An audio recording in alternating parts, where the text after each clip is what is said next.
कैसे हो आप सभी? आई होप आप सभी बहुत अच्छे होंगे, अपनी पढ़ाई को बहुत अच्छे से कर रहे होंगे।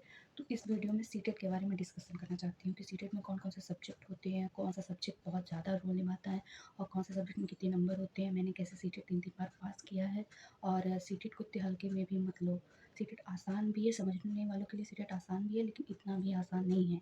क्वालीफाई करने के लिए आपको मैं बताऊँगी कितने नंबर चाहिए, कितने क्वेश्चंस आते हैं, मैं इस वीडियो में सब डिस्कस करूँगी। तो मैं यहीं पे सब लिख ली हूँ। सीटेट में कौन-कौन से सब्जेक्ट होते हैं, 5 सब्जेक्ट होते हैं, उसके बारे में मैं डिस्कशन करूँगी और शिक्षा शास्त्र पर कैसे फोकस करना है वो भी बताऊँगी। ठीक है? चलिए आगे दिखाते हैं आपको।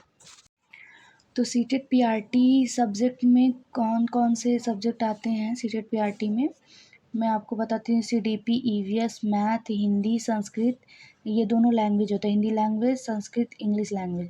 तो आप संस्कृत, इंग्लिश लैंग्वेज में से कोई एक लैंग्वेज चूज़ कर सकते हैं। सीडीपी इसमें 30 नंबर की, इंग्लिश ईवीएस भी 30 नंबर, मैथ भी 30, हिंदी भी 30, संस्कृत या इंग्लिश कोई भी एक लैंग्वेज लेंगे तो वो भी कितने नंबर का आएगा, 30 नंबर का। जिसमें से 15 नंबर आपका कंटेंट होगा, 15 नंबर आपकी पेडागॉजी होगी। सब में यही होता है कि 15 नंबर पर कंटेंट, 15 नंबर पेडागॉजी होती है।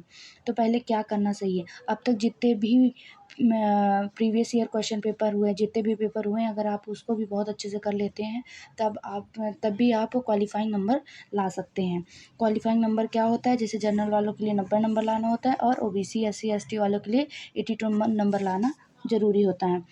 तो अगर आप 2011 जैसे 2011 से लेके 2025 तक जनवरी तक एग्ज़ाम हो चुके हैं, आप 2011 से नहीं करना चाहते, लेकिन मोस्ट इम्पॉर्टेंट पीवाईक्यू की मैं बात करूँ तो 2023 से लेके 2025 तक जितने भी पीवाईक्यू हो चुके हैं, अगर वो आप उसको daily set wise practice daily एक-एक करके लगाते हैं तो भी आप क्वालीफ़ाई कर जाएँगे।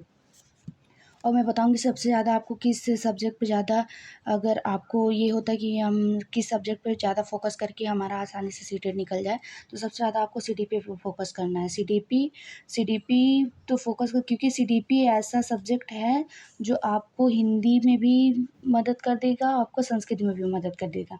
क्योंकि कुछ-कुछ कंटेंट इसके किसमें आते हैं, हिंदी में भी आते हैं, संस्कृत में भी आते हैं, कुछ मैथ में भी आते हैं, जैसे पियाजे, वाइगॉस्की, ये सब किसमें मैथ्स में भी आते हैं, ईवीएस में नहीं आते हैं। और अगर सबसे ज़्यादा आप पेडागॉजी जितना अच्छा आप ध्यान देंगे, उतना अच्छा आपका एग्ज़ाम होगा, क्वालीफ़ाई होगा।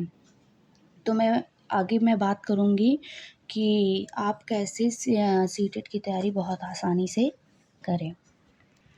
अगर मैं बेस्ट चैनल की बात करूँ तो आप कौन-कौन से सर से कौन-कौन सा सब्जेक्ट बहुत अच्छे से पढ़ सकते हैं। तो उसके लिए आप सीडीपी अगर सचिन सर से पढ़ते हैं तो बहुत अच्छे से समझाते हैं, या फिर गार्गी मैम से आप पढ़िए, ये भी सीडीपी बहुत अच्छे से समझाती हैं।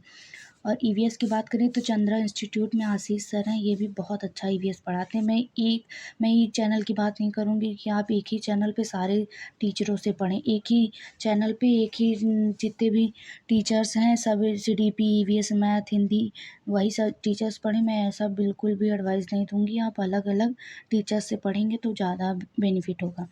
तो सीडीपी के लिए जैसे मैंने सचिन सर को बताया, और गार्गी मैम टीडब्ल्यूए पे पढ़ाती हैं, टारगेट विद अंकित पे, सचिन सर सचिन अकेडमी पे। ईवीएस के लिए आप आशीष सर चंद्रा इंस्टीट्यूट पे पढ़ाते हैं। मैथ के लिए अजय सर, ये भी सचिन अकेडमी पे पढ़ाते हैं, मैथ बहुत अच्छा पढ़ाते हैं। ये पीआरटी के लिए भी और 6 to 8 के लिए भी बहुत अच्छा पढ़ाते हैं। और हिंदी की बात करें, ये भी आप सचिन अकेडमी से पढ़ लीजिएगा। और संस्कृत की बात करें तो चंद्रा के एक सर हैं, बहुत अच्छा संस्कृत पढ़ाते हैं, आप संस्कृत वहाँ से पढ़ लीजिए। इंग्लिश अगर आपको पढ़ना है तो इंग्लिश लैंग्वेज की मैं बात कर देती हूँ। इंग्लिश आप पढ़ लीजिएगा लेट्स लर्न पे कौन पढ़ाती है, हिमांशी मैम से अगर आप पढ़ेंगे, वो भी बहुत अच्छा इंग्लिश पढ़ाती हैं। इंग्लिश का वो पेडागॉजी बहुत अच्छे से समझाती हैं। तो ये तो हो गया बेस्ट टीचर्स और सब्जेक्ट आप लोगों को कौन कौन से पढ़ने हैं।